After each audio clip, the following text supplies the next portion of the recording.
many, many years and have your own set of experiences with it. And together we shall embark on this journey together. All right. So if there is any query, I mean, it would be wonderful if I would know if somebody has anything to, start with, or to ask, or to put up a query, then we can start from there, or otherwise we start with the usual presentation. Is there someone who would like to kind of ask something?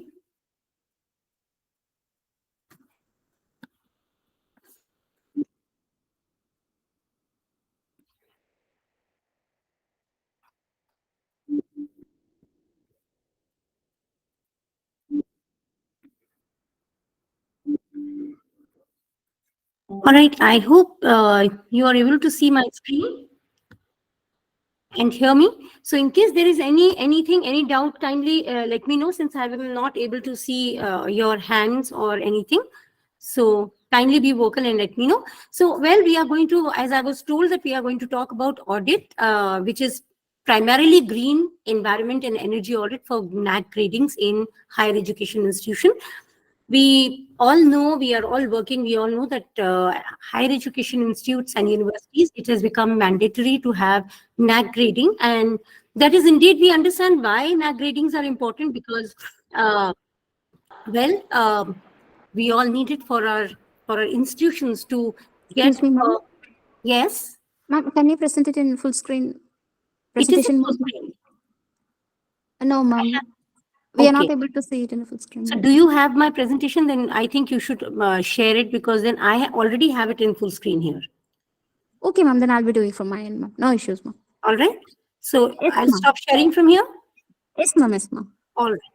Okay. Perfect.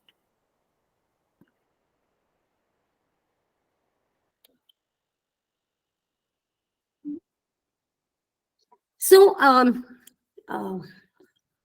by the time it is being shared, I feel we can just talk about it. That why are we talking why is it this sudden necessity of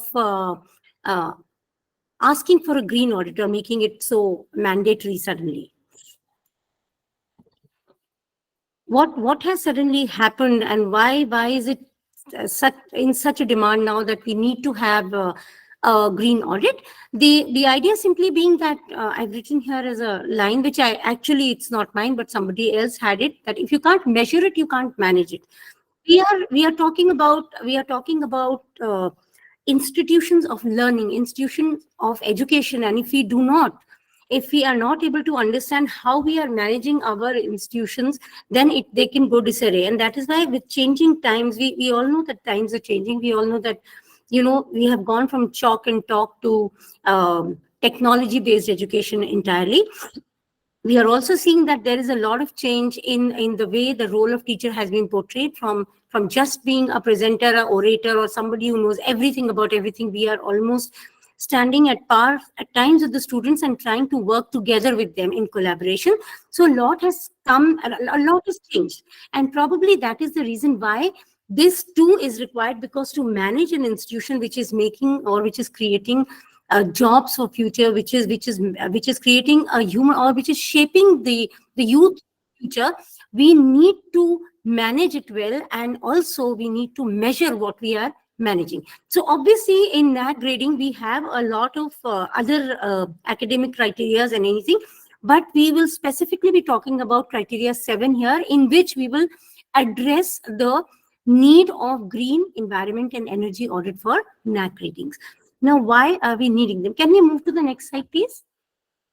Yes, so in this presentation, we will be going on through this. I have already introduced you to why we need it, and we'll be going into understanding green audit, environment audit, and finally energy audit, then integrate it with the NAC. And if there is any question, I mean, I would prefer if all the questions could be put in between, so it will be more interactive, and that way we might learn more, and there might be more questions coming up.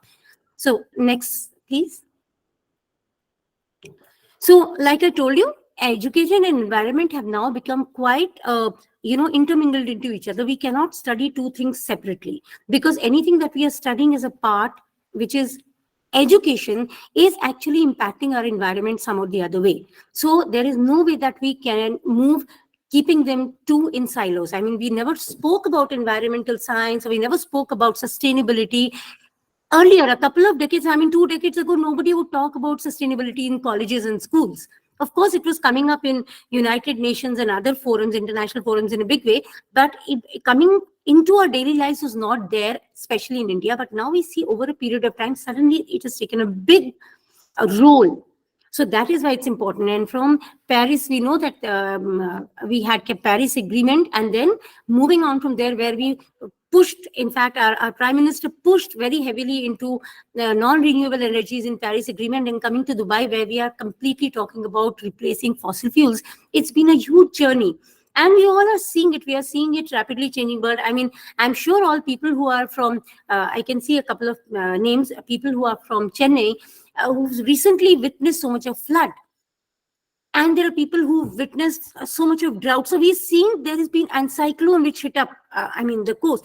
I mean, I also heard, I mean, there was a disaster management workshop which I attended in Dehradun a couple of days back, where the NDMA director, he spoke about how people in Goa are, little worried because they've never seen cyclones coming, and now the sea is getting more and more aggressive, which is not the kind they've ever seen. So we know that the climate is changing. It's a rapidly changing world, and we have to address these needs. I mean, we cannot stop cars from moving out. Plastic is a big problem. So many things are happening.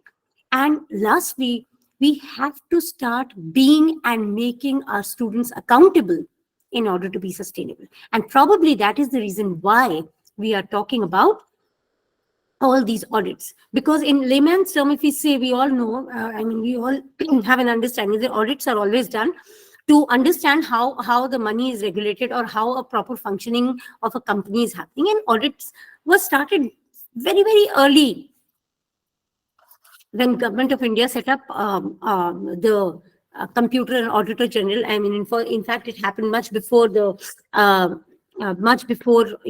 proper setup for industries had come up, but CAG was already working. So we know that audits were happening earlier also. We always have smaller audits, internal audits within our own universities and colleges and schools. But now we are looking into a slightly different form of audit. And that is what we are going to talk about here. So can I have the next slide? Next slide, please.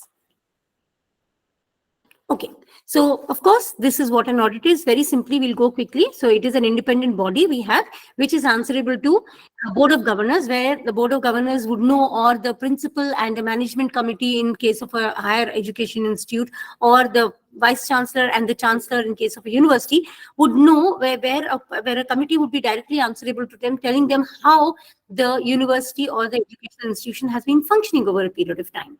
Okay, so it could be about financial reporting, or control systems, or management systems, or monetary systems, anything, including risk management. When I say risk management here, in case of us, we would also be looking into disaster management, eventually looking at the kind of disasters, especially with changing climate, that are happening in the world today. Next, please.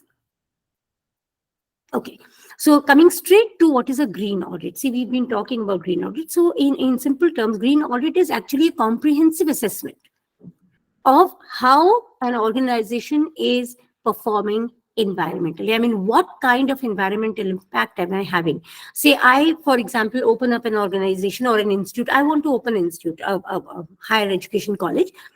I have a small space, and I quickly open it, but I want more land area. So I cover the whole area, I cement it or make it gray completely, make a long building, make couple of multi-stories in it. And maybe sometimes I do the limit which has been given up by the regulatory authority of that particular area where I'm living.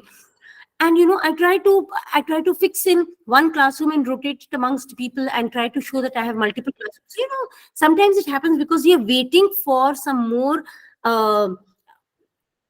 It's a very hypothetical scenario that I'm telling you, but I'm trying to give you the scenario. Excuse me. So I'm trying to give you this hypothetical scenario to explain you why green audit is important. So I do this, and then I put I just put one water access to one water this thing. and it doesn't work all the time. There is no RO in my system. And so if all this is happening, then what am I doing? I am using day in and day out. I'm using electricity in my college. So what am I doing? I am using more resources than what I'm giving out. So it becomes very, very environment unfriendly. Okay. And with the kind of pressure that our resources are facing across the nation, it needs to be an ethical or a moral issue for anybody who's utilizing those resources. And when we talk about institutions, and institutions are large bodies where resources flow very fast. I mean, you cannot keep checking on a lot of things. So in that case, how do we work out? What do we do? Then that is the reason why we need to have this green audit going. All right.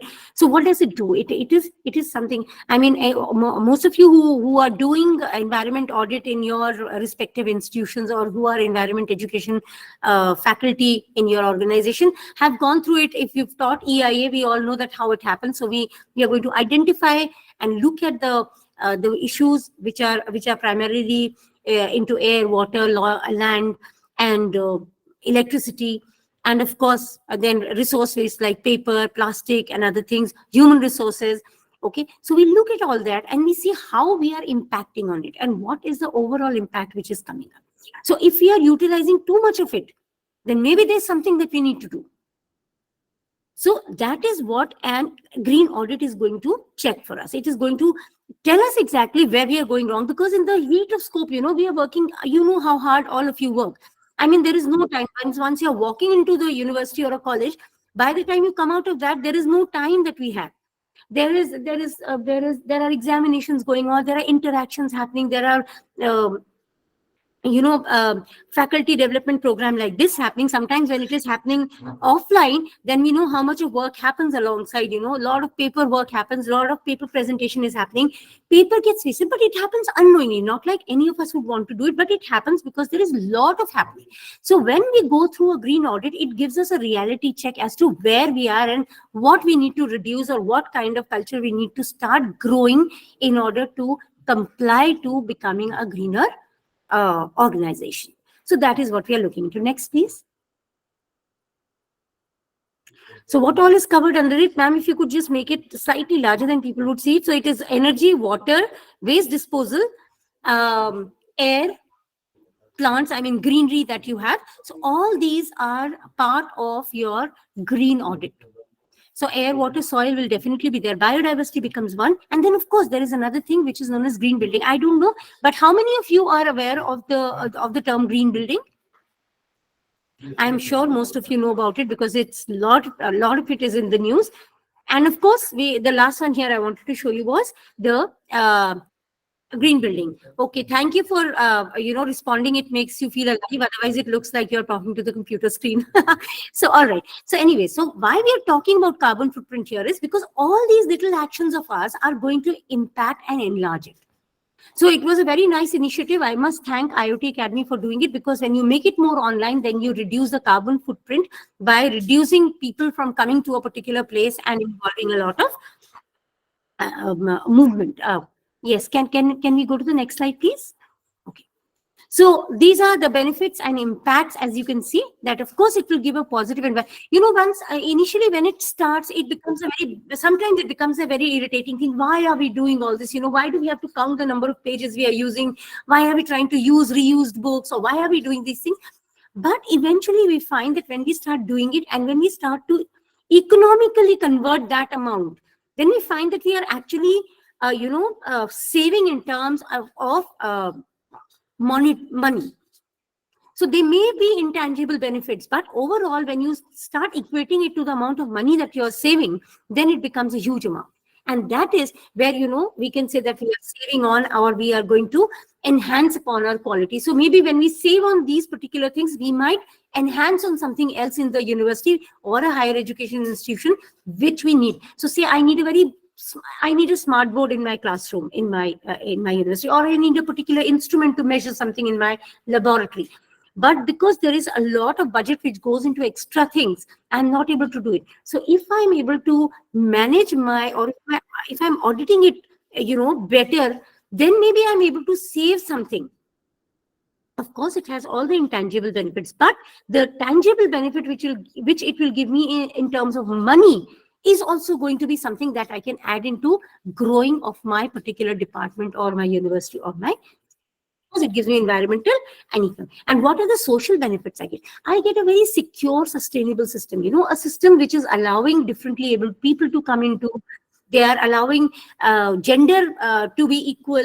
I'm not saying like equality, but I'm talking about equity. So I'm giving a gender equity. I'm giving differently abled people an equity to come in or work within. I am having an equity with people who are monetarily or economically backward. And that is how I'm trying to bring in, which is actually the true motto of a educational institution, to bring in everyone together towards the path of learning. So this is what I can do if I'm able to do my green audit properly. All right, next slide, please. So what I do in this is I have to do environmental compliance, I support sustainability, and I'm improving workspace safety. So if I know that, I don't have certain window in my in an area where there should be, then through an audit, I can get to know where exactly I'm lacking in my infrastructure or where exactly I need more support. So all these small things will come. And when organization starts to improvise looking into these green audit reports, then there will be an improvement. And of course, not only sustainability, but resource efficiency. So maybe the extra amount of water or paper or whatever, or even electricity that I'm wasting. Sometimes, it's very annoying. I mean, I am not sure, but if case you can help me by just typing into the dialog box and telling me how many of you have done an internal audit of your electricity or water or paper in your respective departments or in your house per se. And in case you do, it is very, very interesting. I will tell you. When you do it, we did it for the school. And the girls did it for paper, and we found the amount of paper that we were wasting was huge. It was a huge amount which we never actually thought that we will be doing, because it is so normal that kids are going to use sheets, and then sometimes they write, sometimes they'll scribble and throw it away. After a year, the paper will get thrown, the books are getting thrown, and then we realize when the amount was generated after entire exercise of calculating the amount of paper wastage, then the school actually went back in revising policies how to maintain and manage paper, which helped us to control a lot of paper wastage. So if you do it, then it actually gives you a reason as to why you should be doing it into your organization also. Because when we realize that it never comes to us immediately, but once you do that entire process within yourself, you find, oh my God, look at the amount of my wasting, and then we go back doing it. And that follows into our own homes also, with our family, with our kids, everybody. Even a simple thing as, wasting food sometimes. So there are so many things which we do unknowingly because it has become a part of a system since God has been kind and we have never had to think of these things as needs. So that is why green audit becomes very, very essential. Next slide, please. Okay, so now we'll come to the key components of green audit, which is, of course, we will do energy, waste, water, emission, and biodiversity. Where I've written here, biodiversity, grease to green ratio, green infrastructure, and other sustainable activities. So when we say energy efficiency, we will look into energy. We are going to do energy audit. We'll talk about it in detail, but this is what we do. We will do energy efficiency evaluation to see how efficiently we are using waste management. Waste sometimes is, something we just overlook. We think, the employee who's put up for cleaning the rooms and things, it's his job to do everything. But if we can curtail making that amount of waste, then it actually can be converted. And you know that nowadays government is already pushing a lot into something called as waste to wealth policies. So maybe the university or the higher education institute could, think about it and apply it there, and that also becomes a very positive impact on your NAC exercise, because now you are actually going into circular economy. You're trying to, bring in everything into circulation. So whatever waste you are creating, you might just find out ways how within your own institution you could use that waste and create something better, which could be used by doing some recycling practices. So one of them I could share with you is that once, like I told you, that we did a audit for paper in school. So we ended up doing a lot of recycling, paper recycling. So we contacted some local recycler, gave him the waste paper, got back recycled papers, made our systems out of it, So it kind of became much better, and not saving from that. So one could think like that. Then goes into water conservation. Water conservation, how much water is being utilized, where are you drawing your water from, how much of the water is being given back to the system or the society. Are we doing rainwater harvesting if we are living in a place which is entirely rain fed and gets extremely water starved during summer holidays. So these are little points that we can look into when we are doing. So once suppose you are one of the persons there, then you could look into all these things also, and put it into your IQAC system when you are doing your internal audit before it goes for the external audit person. Then same goes for emission measurement, because see, some if it's a completely boarding thing, then the emission may be lesser. But if it is a day institute or a day college or a day university, we know the number of students who walk in, the teachers and the professors who come, the coming and going timings are very different. So lots of time everybody's coming individually in their own vehicles. So how much of carbon footprint is being generated, one, and how much of emission is happening within that organizational premises is another. And if you do not kind of cover it with what I've written in the last one, is green and gray area ratio. If you're not having a green is to gray area ratio properly, then there will be higher chances of having polluted environment. And you can very well understand that a polluted environment can never be a very good source of education. So they don't go together. Pollution and education definitely don't go together, as far as we all can understand. So, and also a lot of green building activities are already in. Green infrastructure is getting a huge push now, because not only it is energy efficient, but it is also giving a lower carbon footprint. So that's why going in for a green is to gray. I mean, at least I'm saying a minimum of 30% area of organization should be green area. And when I say green area, I definitely do not mean potted plants kept and displayed as green area. But when I say green, I mean that you need to have a larger, you have trees, maybe basically local trees. So wherever you are located in this part of country, you have local trees. And sometimes there are certain local trees which have good capacity of sound absorption and pollution absorption. So try finding those and applying those during any of the days like 5th of June, or maybe 22nd of May, the International Biodiversity Day, any one of these days. And that could be, and you could put your children as putting them as a part of system, saying that, okay, guys, this is your work to take care of these trees, because they will grow with you and they are going to give you a better environment. So that might just inculcate. So you lead from the front and students come along with you. That gives them a sense of responsibility, because they feel that their seniors are taking accountability of the same. So that is what I meant by, if you remember in the second slide, I told you about accountability leads to sustainability. So this is what it is about. Then again, biodiversity. See, any campus looks beautiful if it has birds chirping there or little squirrels running around somewhere. And but mostly of course we could have issues like certain universities or colleges in the heart of the city may not have the luxury of having huge sprawling campuses with green areas, but then we will have to alternate and see how we work on it.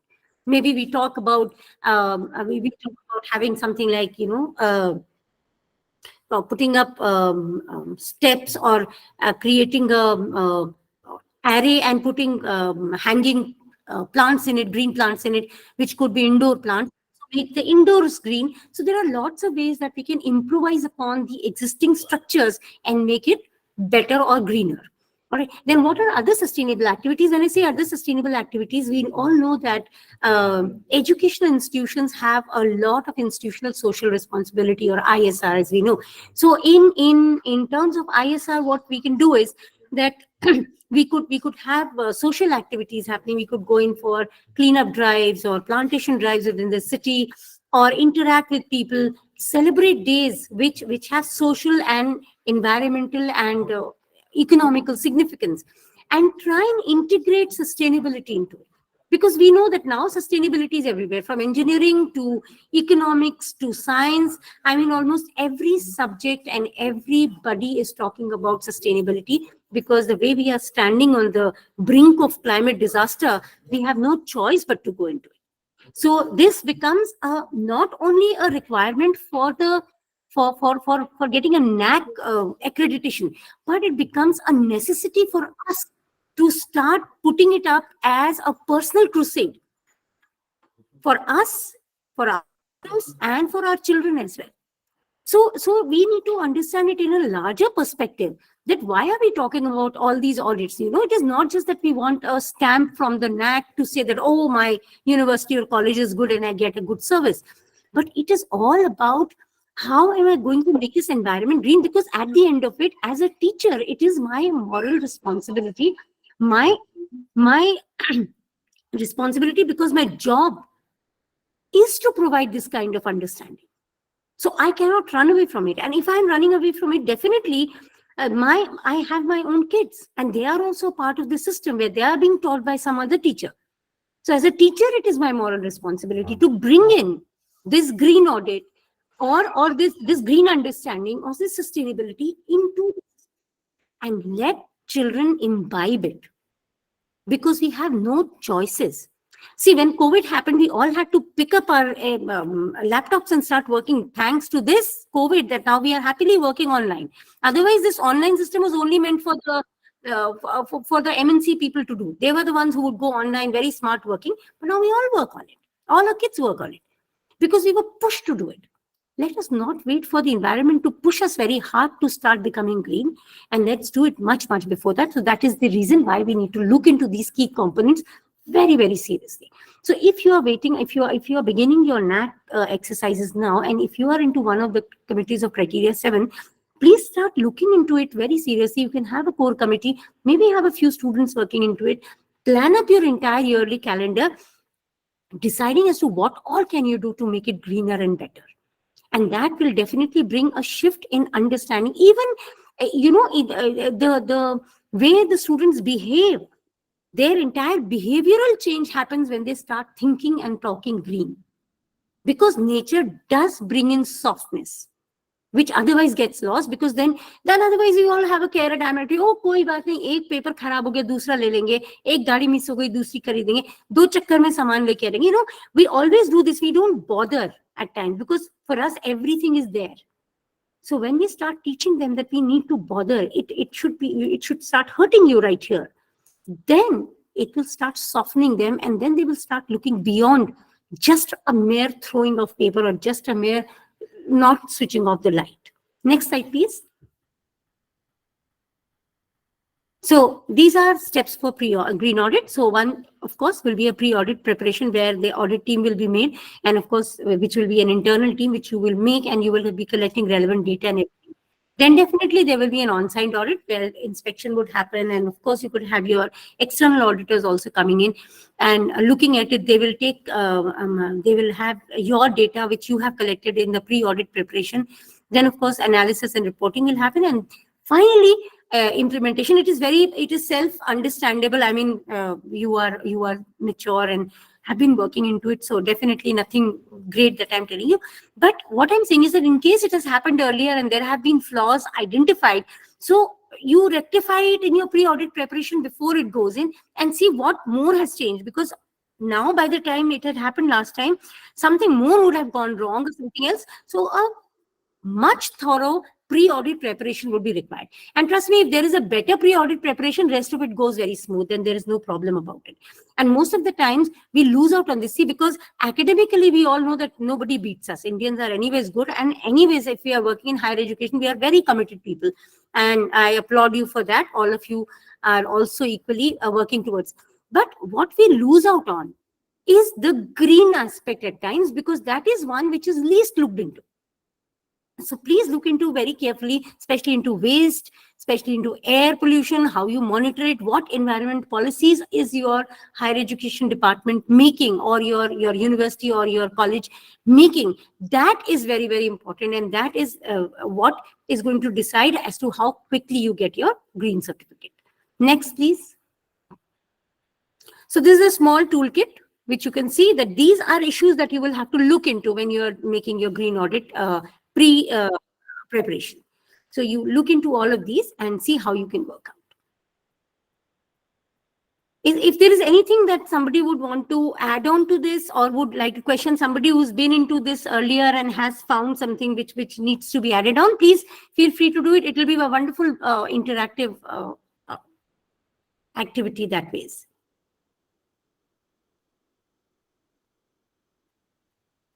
Okay, Mr. Vidyasagar Kumar writes, don't know what about it. So is it about the green audit that you're talking about?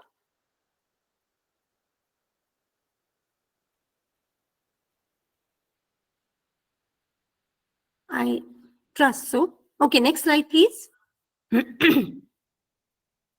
So this is how the audit detail will be displayed. This I've taken from audit report. There are lots of audit reports which are present online.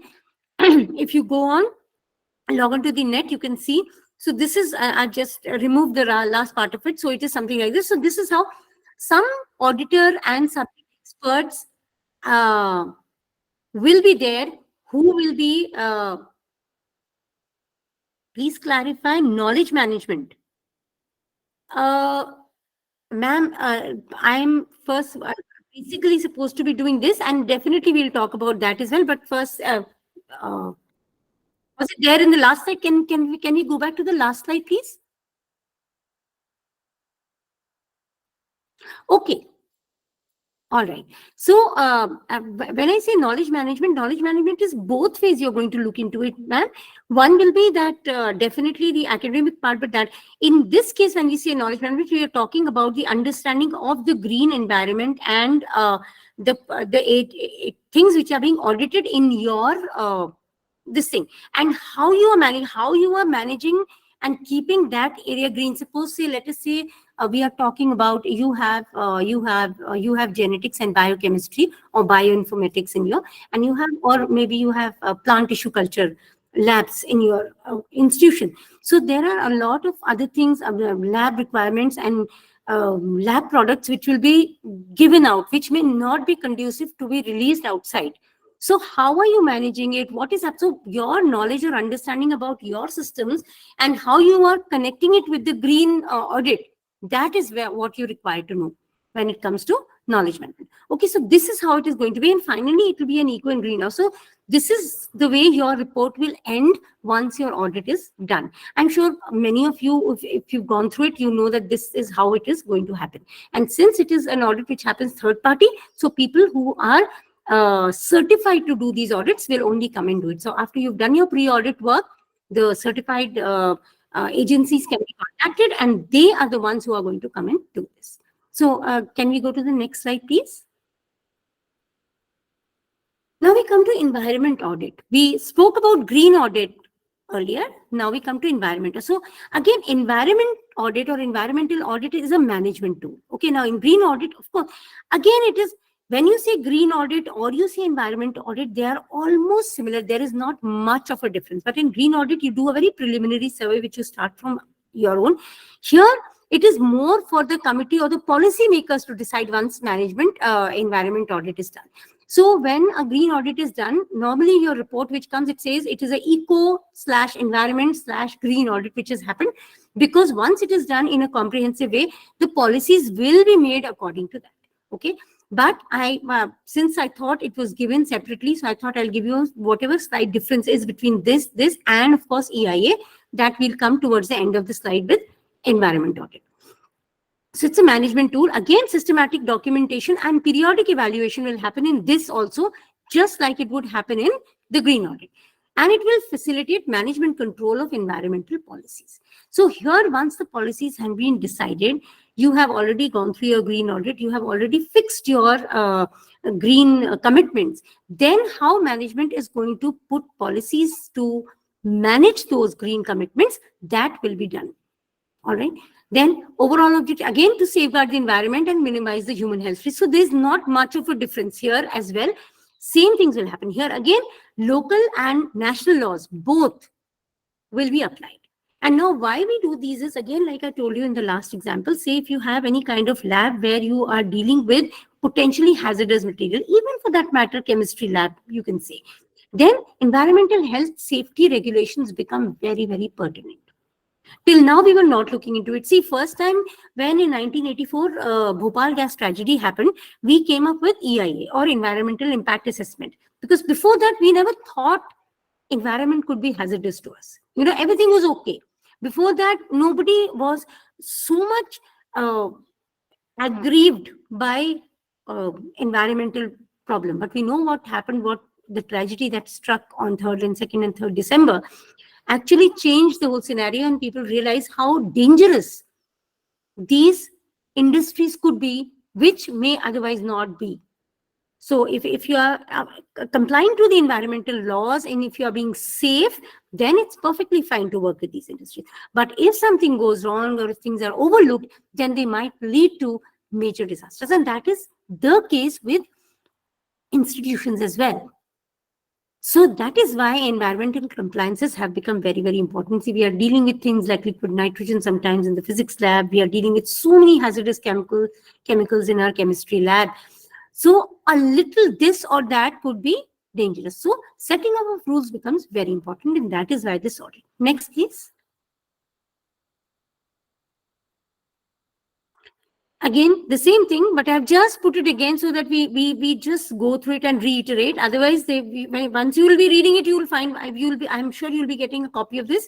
So once you go through it, you'll realize that there's not much of a difference. Again, the audit is a systematic examination, just like you saw in the green audit. Pre-audit will happen, external auditor will come, then a detailed audit will happen, and finally a report will be given.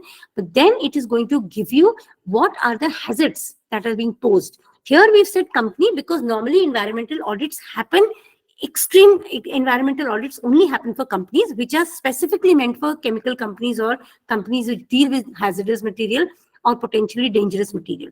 But now we have started doing it with the educational institutions as well, because in educational institutions, we are utilizing things which may or tantamount to becoming hazardous if not taken care of properly. Like I told you, the labs are very sensitive to these places. Again, what are the practices? What are your lab practices? What are your lab ethics? Very simple thing. When my child is going inside the lab, now most of the, at least in schools, most of the laboratory practices have been banned. In biolab, we don't have any this thing. Even in other university, in other places, we banned. Majority of places have banned using live animals or this thing. But still, if we are dealing with chemicals and if we are working on certain things which may be corrosive or potentially dangerous, then what are the lab ethics or rules that we have put in?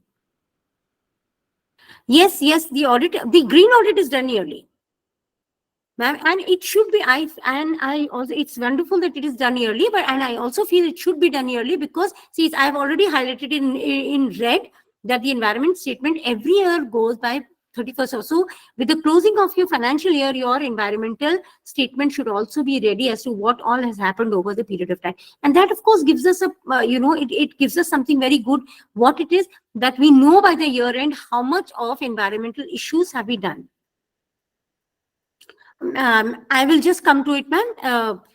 Again, for this, the members, since you've spoken of it, let's go along with the question. So members, ma'am, members are designated by the university or the higher education institute, the principal or the dean, whoever has been given the charge of NAC, who's been made the NAC coordinator, is going to choose the team for himself. And after you've chosen the team there and you've done your pre-audit, then you go and invite on you. For as far as external auditors are concerned, there are a lot of companies which do this. So you could go into you could go to any company which is doing auditing for green auditing or environmental auditing, and you can ask them to come, because auditors have to be accredited auditors. We cannot have anybody just, otherwise all the auditors are those who are environmental science postgraduates or PhDs and have worked in field, but until they are certified by they have an ISO certification or there is a certification. The pricing could be different, ma'am. It depends on which company you are talking to. Yes, you can do it through government agencies also. But what I'm saying is, it depends. You want to do it through, there are government agencies, like I'll tell you, there are certain IITs which do it. IIT Roorkee does it. And we are, yes, you are, it's all right. That's what I'm saying. The prices, because in person, absolutely right. So you can go in for any good government organization which does it. Like I'm telling you, IITs, some of the IITs do environmental impact assessment. They have their own people who do. There are some private colleges who have universities. Uh, no, they don't do free, ma'am. No, I don't think anybody would do it for free, because they will charge something or the other. But you can negotiate. And the best part with the government agency could be that the government agencies can be slightly cheaper as compared to the private organization. That is definitely there, but yes, they do charge. So that is why I'm saying that if you make your pre-audit assessments very in depth, then it becomes a pre-audit SOP. All right. See, pre-audit SOPs will be, again, it depends on what your university is looking for. In the pre-audit SOP, once you have made your audit team, the internal audit team, then I'm giving you the toolkit. You go through the toolkit, you divide your team into different, for different areas where they're going to work. Bring in and have you could have a weekly or a monthly meeting with all of them, and looking into what exactly, how much of data has been collected. You could go in for extreme brainstorming. Sometimes, ma'am, I'll be very honest with you here. Sometimes what happens when we are doing a meeting within our departments or an interdepartmental meeting, we tend to become very softer. We feel that somebody will feel offended. And sometimes when somebody asks us a tough question regarding our problem, then will the auditing differ for? Yes, definitely. Educational or institution audits are different from industrial audits. Industrial audits are much in-depth audits. Educational institution audits are different, but the green audit which happens will happen almost on the same lines as it happens for a company, because you will have to look into the like I told you in the earlier slide. You will have to look into the air, the water, the soil, the green areas, the laboratory practices, how you are doing your switch. I will just share. I will just share certain more slides. I don't know whether I put them here, because I was asked to put only 30 slides, so I have exceeded by 5. But if you go online, I'll tell you, it will be easier. If you go online, there are lots of green audit, reports which are put online. And if you want, I will share some of them on the text box, or maybe I can share it with the organizers and they can share it with you. That's not a problem, because they're all open in this thing. So there are certain things, like you look at STP. Where is your STP, sewage treatment plant? Where is your sewage coming out from? Where is it going to? What is when your sewage is entering water, what are the readings? Is it complying with the AFA readings or not? So, or the CPCB readings for that matter. We don't consider AFA here because it is American, but CPCB reading. So if it is complying with your CPCB readings, then the water that is giving out is okay. All right. Fair enough. Ma'am, I'll send it to the organizers and then they will share it with you. Not a problem at all. That's perfectly fine. Okay. So this is, coming back here, again, so it is very systematic. So this is what I told you is, we look at potential hazards in environmental audit, and then we start using the practices. Now, these are same practices as we talked about in the green audit. So not much of a change. Now, here it comes in 1992. What happened in 1992? World over, we had the Earth Summit in Brazil. And that is where we decided the world is going very haywire and we need to start working harder and look into that. That was the reason why all these audits became mandatory, at least for most of the places. And then slowly, now with more change, we have started doing it for school. And I will tell you, if it has even gone down to the level of school audits.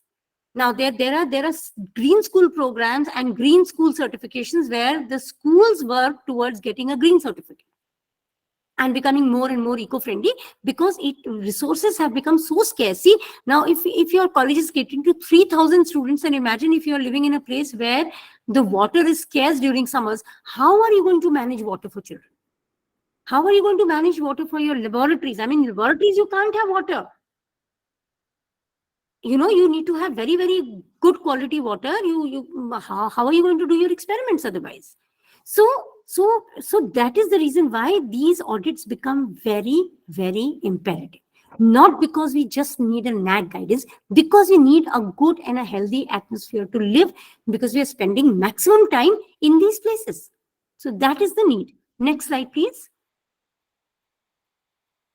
Kindly let me know if it is okay, if there is something something that you like, whatever you've asked me, Dr. Malti.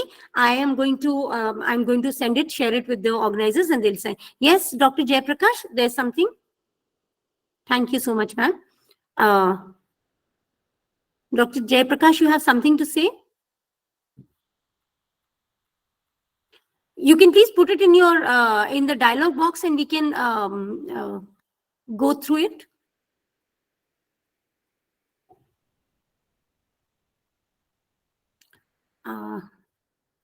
Ma'am, that may be by mistake also, ma'am. You can continue, ma'am. Okay, all right. Okay, fair enough. So then we come to, now I was telling you about environmental audit. So there are two words, environmental audit and environmental impact assessment. Now I told you environmental impact assessment started immediately after 1984. 86, we had environmental impact assessment laws on place in the country. And no, there are certain companies or certain businesses which cannot open without an environmental impact assessment report. See, if I want to open a mine, a coal mine, or an oil well, or I'm making a chemical factory, I cannot start my factory or a well or a mine until I have an environmental impact assessment report clearance from the auditors. Now, again, these auditors could be from the government, like there are certain organizing bodies like Wildlife Institute and Forest Research Institute, which do environmental impact assessment studies. Okay, but there are certain others like universities and colleges. I can easily open them without that. However, I don't know how many of you are aware of a tunnel tragedy which happened in Uttarakhand a couple of about 2 months back. A month back rather, in November somewhere. It started just around Diwali, and it went on for a couple of days. And everybody was like biting their nails and waiting to see that all there were 41 60. Thank you, Dr. Masgi. And everybody was biting their nails whether all the 41 workers will be out or they will die, because there was no way we could go and get them. So I think after this, probably they might ask for environmental impact assessment studies to happen for for even developing hotels and restaurants and colleges in difficult areas, because it could be, it could happen to anyone. Maybe I love to stay next to who doesn't like seashore?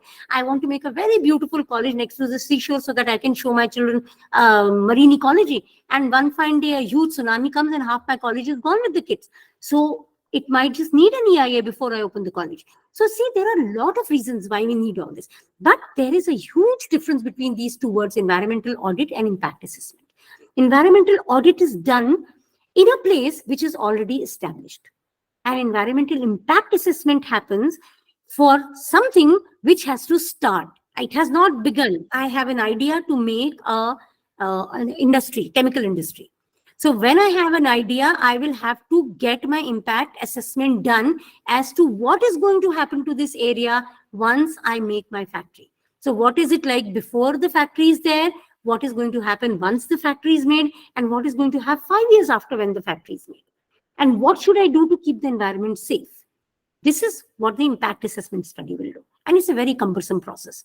So many a times it can become very, very difficult, but it is a very, very legal tool, which is very, very mandatory for opening any kind of hazardous industry in the country as of now.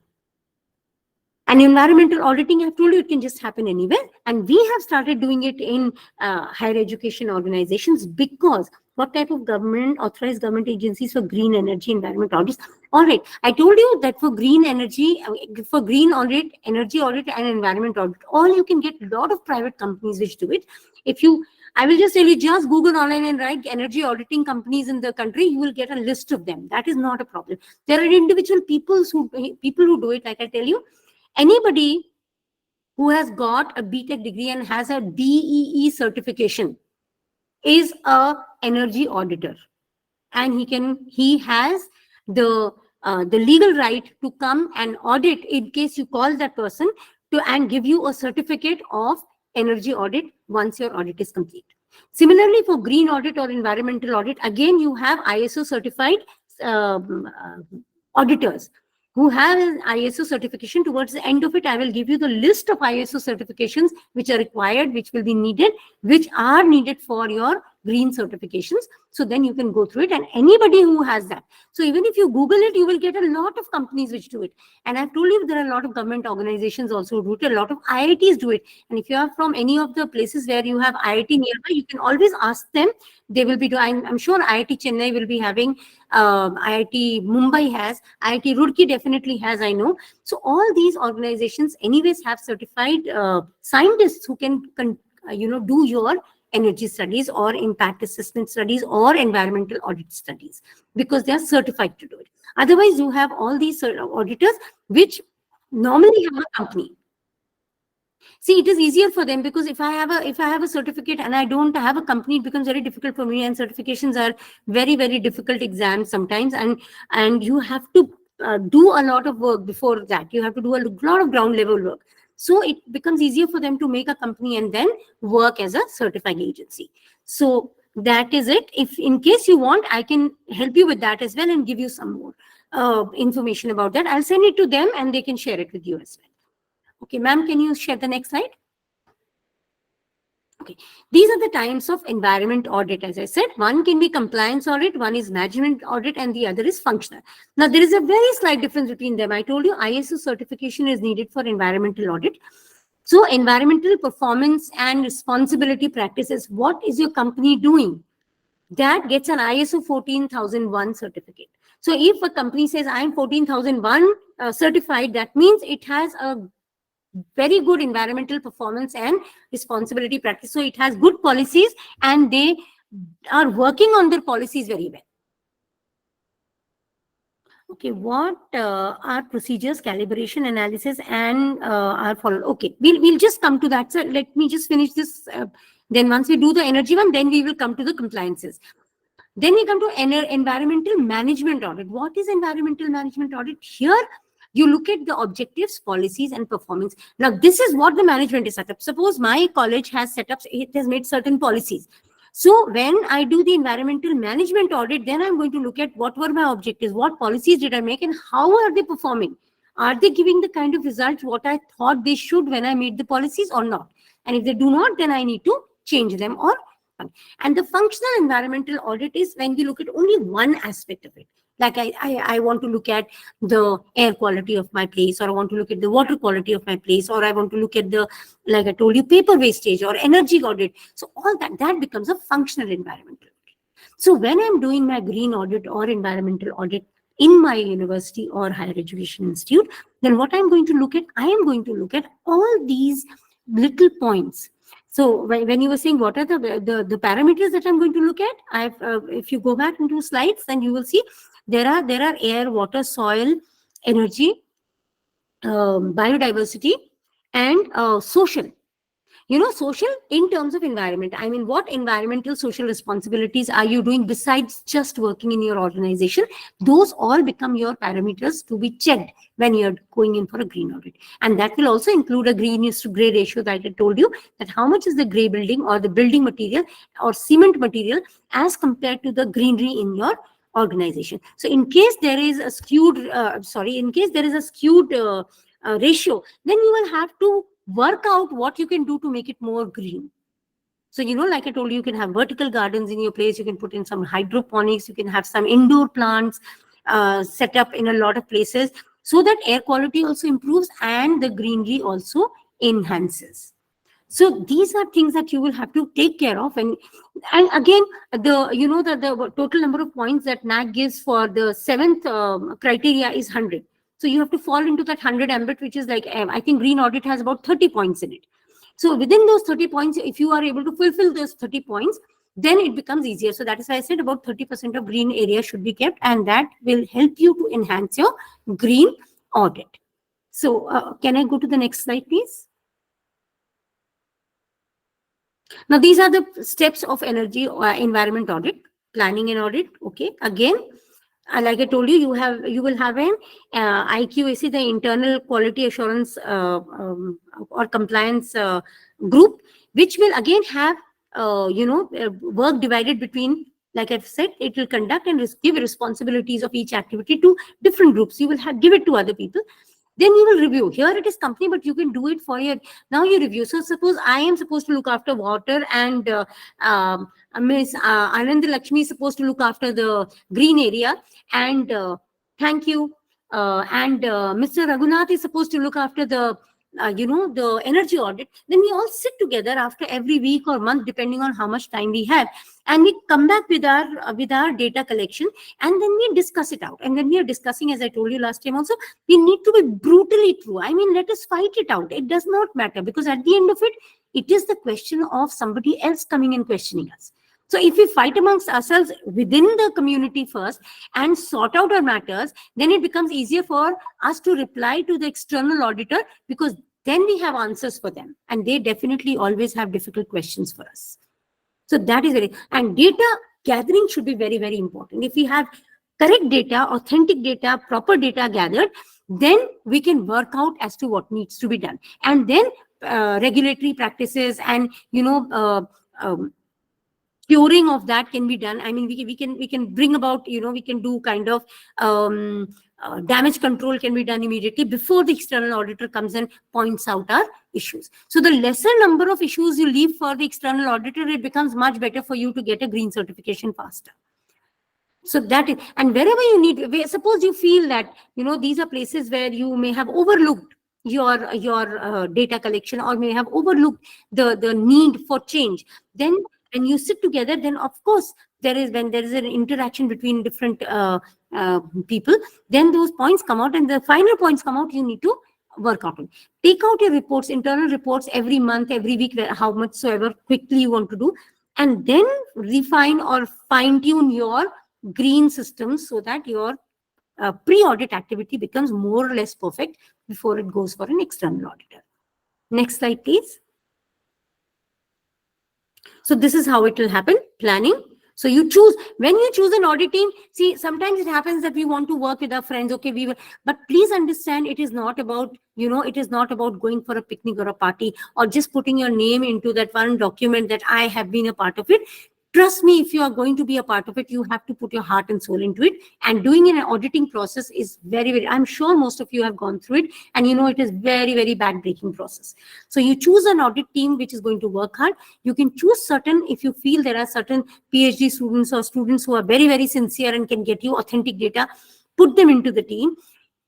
Go for inspections yourself. Don't leave it to another person that is going to inspect and give you back. If you always sit on a secondary report or a secondary data collection method, that means not going yourself and asking somebody else to do it and trusting on the data which is coming, you may falter somewhere. So even if you've asked somebody to collect data, please go to the site and inspect what data collection has come. Does it corroborate with the data which has come to you on paper or not? That will give, sometimes, it may be very eye-opening, and it may also give you certain other ideas when you go on field and see what is happening. Once you've analyzed the audit and evaluated, then you are ready. This is, I'm talking about the pre-audit. Then you are ready to call the external auditors. And once they come, then they will go into this evaluation, analyzing and evaluation and preparation of the report. And that gives you a complete environmental audit report. Next slide, please. Okay. Now, these are the stages. Again, like the green audit, we have a pre-audit stage, which is now here. There is a lot of paperwork. You need to find out all the permits. In case you don't have, suppose we have assumed that we do it, but we don't have any written document from the management or written document anywhere, even within ourselves, then it is the time that we prepare those documents and keep them and work accordingly. Then in case we are removing, or we are giving out our sewage, in case, or we are giving out our chemistry lab water, or some kind of discharge is going on, do we green build? Yes, it is not. See, Dr. Jayaprakash, we may not always have a green building. The newer buildings which are coming up, more or less, they are making green building. But yes, we can go in If you want, we can always go in for a green building audit, but green building audits are done mostly by 2 or 3 organizations. One is done by LEED, which is in UK. The other one is done by Terry University, also does green building ratings. So we can get it done from them also. So there are only few places in India where we get green building. But I think if you get it done through Terry University, they do a very fine job and they can also help you do it. Also, when we are doing these ratings, we have to be very careful and know, sometimes what happens, it becomes an extra pressure on us if somebody comes and tells it. It is like going to a doctor for or looking into Google for nose block, and you find that it tells you straight that you've got something in your head and your nose has got cancer. So it can be that bad. So what we need to do first, find out, will we be able to do or do justice to a green building? I mean, if suppose, I'm a 105-year-old building where I'm hosting my educational institution. So there is no way I can go in for green. But yes, I can make changes slowly I can make small changes which could add on towards making it more green friendly or more, energy friendly building. But definitely I cannot change the entire structure. So those kind of suggestions you can take, definitely.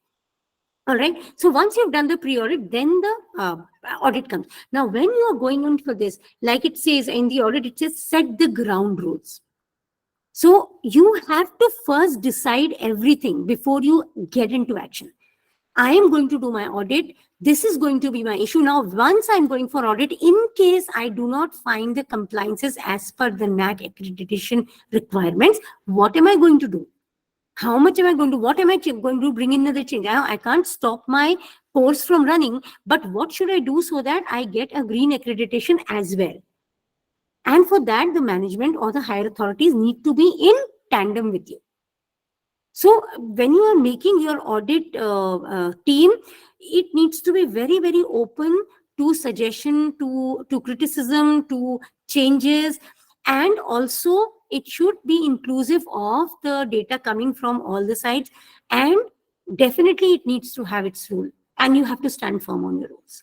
You can't be, because if you, and those rules that you are going to make are going to be vis-a-vis the compliances.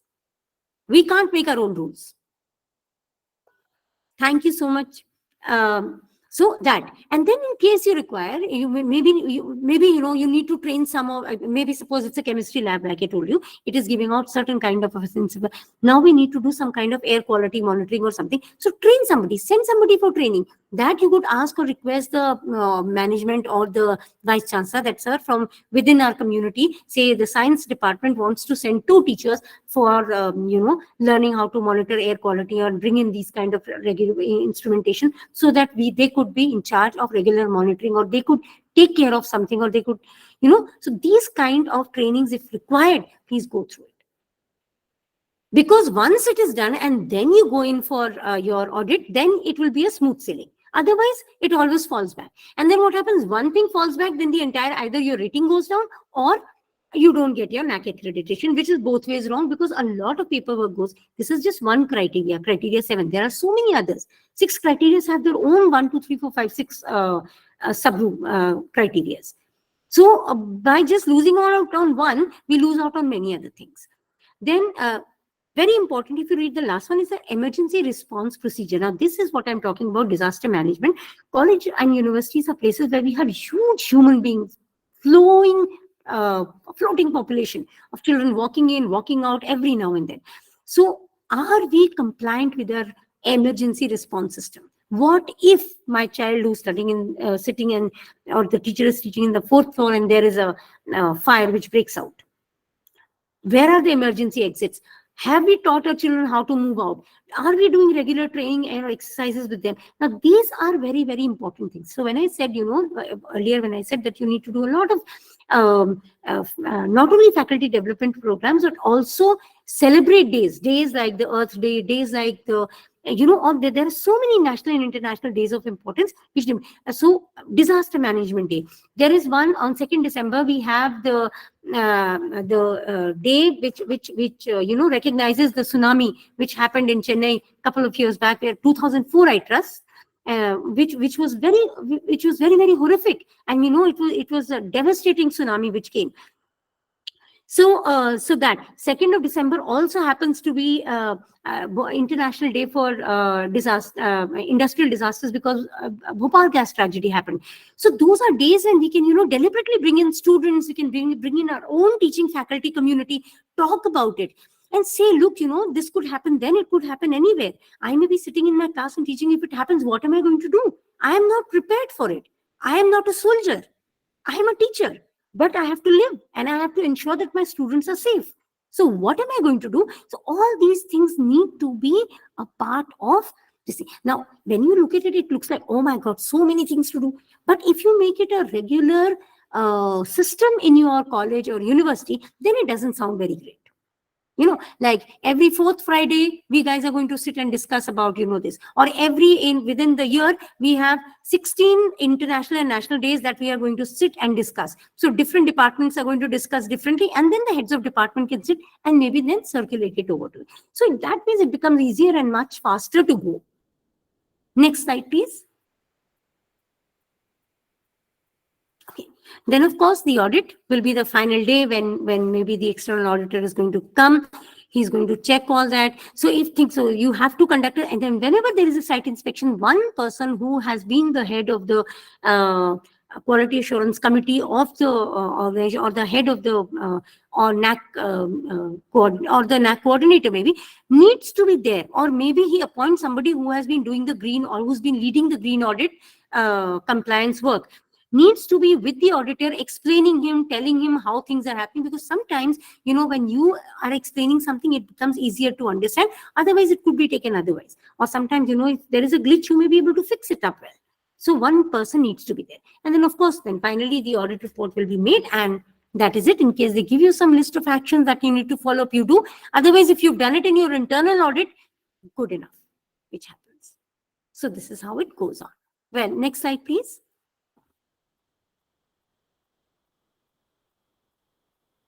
Okay, now we come to energy audit.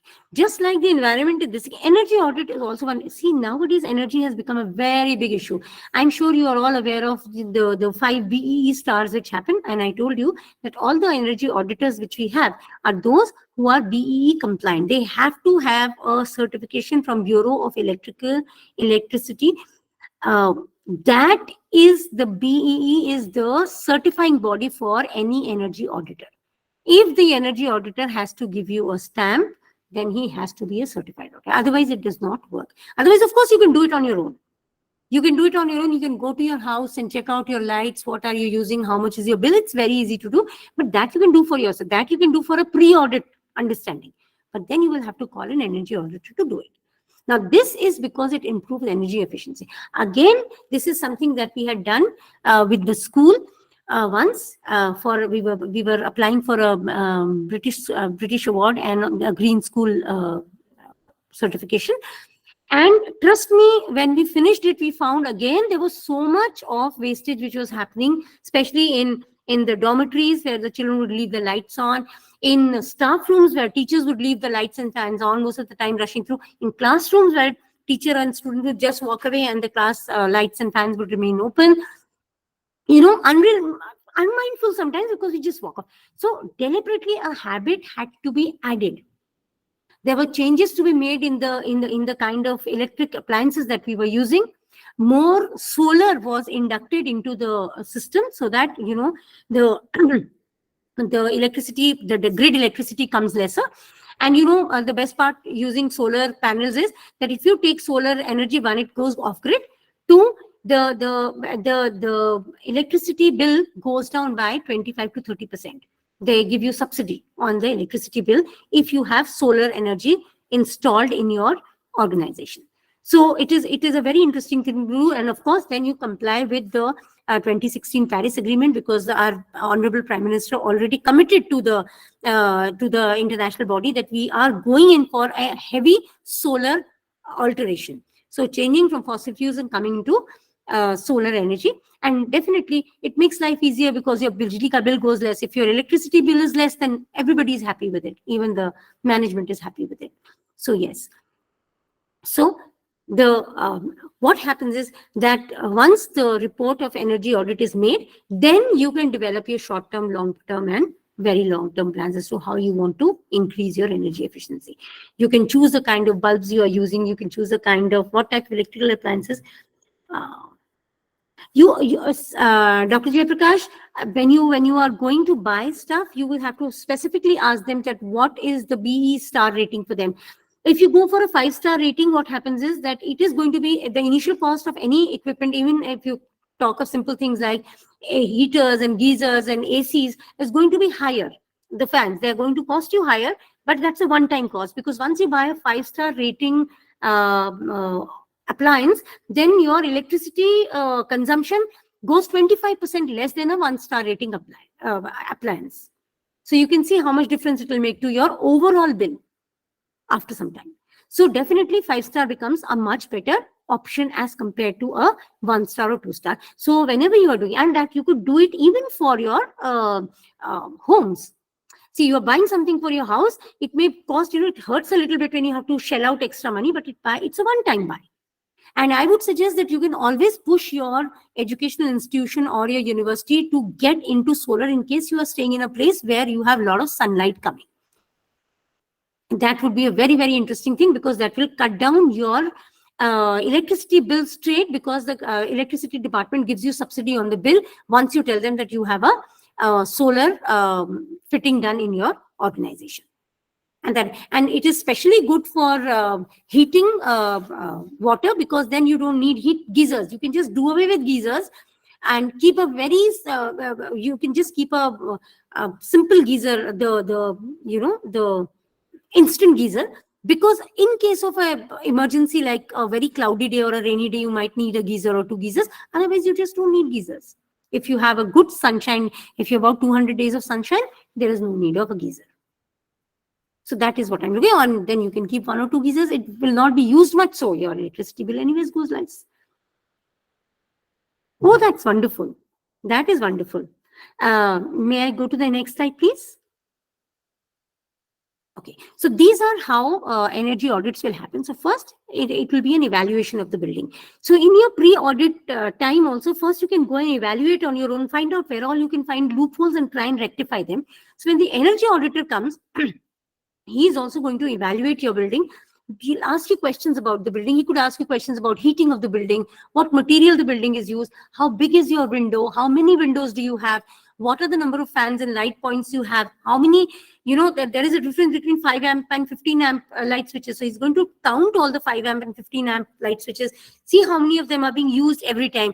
And I'm sure you know that even if you are not using your mobiles or your phones or your television, even if it is switched off using a remote and your main line is on, your electricity consumption is happening. So, these are very small things which happen, which we overlook.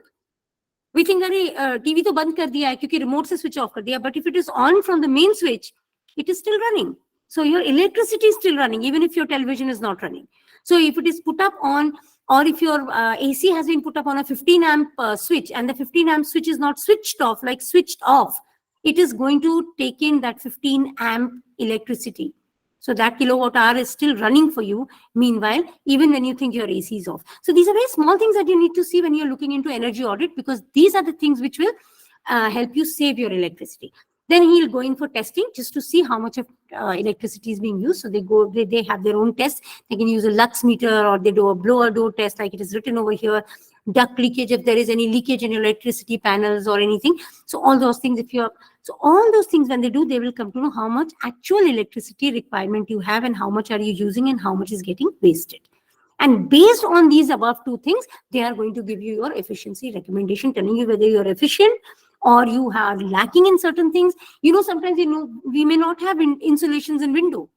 So even if you are having a heater running in the winters, your windows are unable to hold back the heat.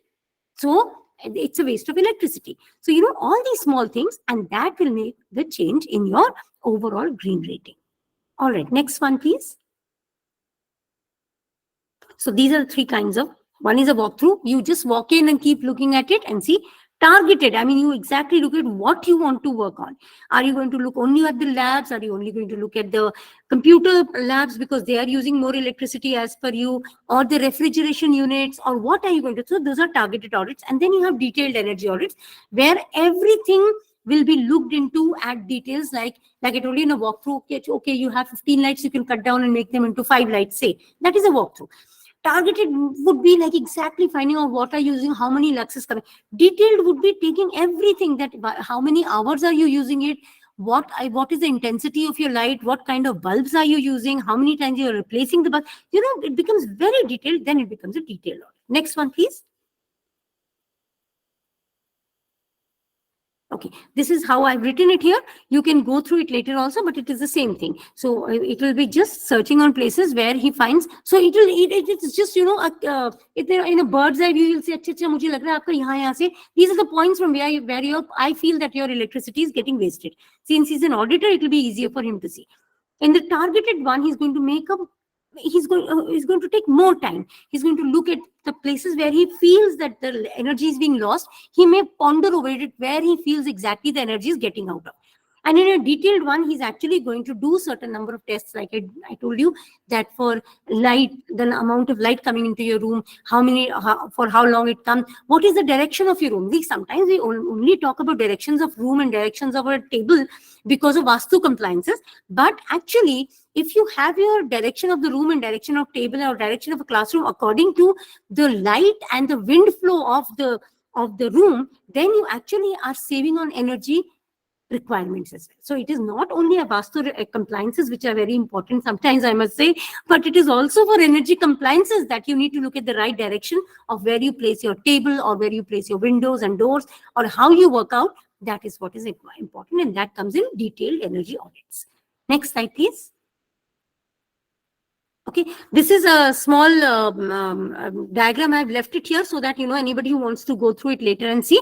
So that is all. Like it will be preparation and inspection, building description, energy calculation, economic calculation. Now, energy calculation and economic calculation is you calculate how much of energy you are using. Now convert that kilowatt hours into the amount of money that you are spending, because you know that the electricity department everywhere in the country has its own amount, and the electricity charges are different for household electricity, they are different for commercial purposes, they are different for educational purposes.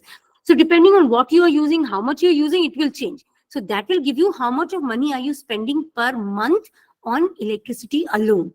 Okay, and then you can finally come on to a then Encon is like energy conservation potential, how you will take it out, and eventually that will be your energy audit report. Finally, that is what you're going to get. All right. So what is next one, ma'am? And this is, of course, the benefit. I don't need to say, the slide speaks for itself. And not only your homes, your university, your college, your institution becomes much better. You save on money, like I'm saying, everywhere. If the money is saved here, this money saved can be utilized for some kind of developmental activity in your own educational institution. It could be for social development, it could be for staff development, it could be for anything. But it is only possible when we are saving money here. Because these are like black holes which are never seen, but they guzzle out a lot of money. The green audits, the energy audits are very important because they stop that wastage of money which otherwise we can't see. Next one. So this is how you prepare for it. So if you are preparing for an energy audit, I would suggest that you start looking for the past 12 months bill. Keep looking at it, seeing. Then after looking at the bill, try to find out where all the issues are and how it is happening. All right. So where all the leakages are happening, points are happening. So your electricity person in the university or college becomes a very important man. He is the one you need to be closely working with, finding out how are the lines running, whether they are all energy, the 15 amp funds or the 5 amp funds, what is the kind of electricity which is coming to us, what are the charges that we are giving, where all can we cut down, where all are the wastage points, where are the points where energy leakage is happening maximum, and he's the man who would know majority of the answers of your questions. Next one. So I'll just come to it, Dr. Jaiprakash. So this is the kind of energy audit you get, you see. So this is for an Ignite Engineering College somewhere in Chennai, and in Madurai, and this is how they got it done. So you get an ISO 5001. No, 50,001. Here it is, which one? For compliance of energy. So this is the kind of certificate that you will get once your energy audit is complete, and that gives you a very, and this is also again for NAC accreditation. Next one, please. Well, this I will really go through fast because I know you all have been working somewhere or the other. NAC, it is a part of the 7th criteria of NAC, which is the green audit. It is very critical now, we know, because we need to find practical ways of ensuring rightful consumption of natural resources and energy. Okay, next one, please. Now, this is very simple, that NAC has already given this in 2022. We know that for green audit, they have given this compliance. Now here, that is what I was saying, ISO 17020 for a recognized standard criteria for green audit. Okay. And only a member of ILAC or somebody who has that kind of certification or has an ISO certification of to do an audit under 17020 is the one who can do your green auditing or environmental auditing. Otherwise, nobody. Environmental auditing ke liye 14,001 can also do. So either of these two, either one. But for educational institution, I remember somebody was asking me who is going to do it. So somebody with ISO 17020 or 170 is the one who is accredited to do your certifications here. Next one, please. Okay, these are benefits you can read later, but can we go to the next one? I'm more interested in the okay, these are the laws in the country which have to be followed. These are the guiding laws which have to be looked into, or regulatory laws which have to be looked into when you are doing your green audit. So when you make your audit team in the university or institution, then please follow the norms which are given here. I mean, see, you have to look at Air Pollution Act, hazardous waste management rules, especially if you are working with paramedical sciences or biochemistry or microbiology, then hazardous waste management act becomes very, very important. You will have to see how your labs prepared to handle it. Do you have the color coded dustbins kept? Are you having the MPCC people coming to your organization and collecting your waste? Because that waste cannot go to anybody. It is hazardous waste.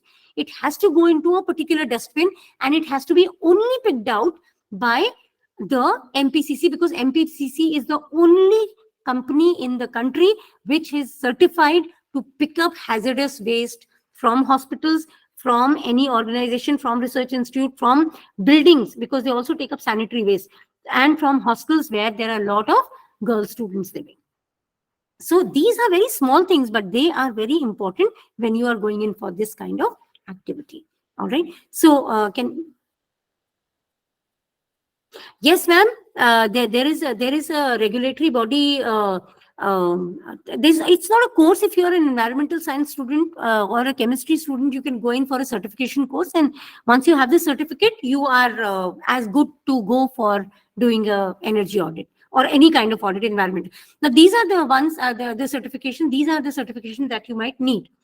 So somebody was asking, so that is, I've given all of them here.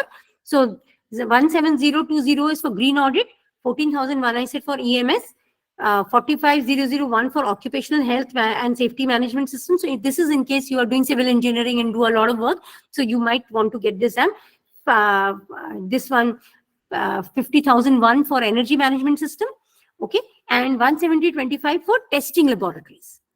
And of course, you have BREEAM for building research and LEED, I told you. And of course, TERI also does green building ratings, and Energy Star or BE rating for green energy audits. All right. So these are the ones you can look into when you're doing it. So that's it from me. Thank you very much for patiently listening to me. And I thank all of you who've been constantly interacting through the chat box.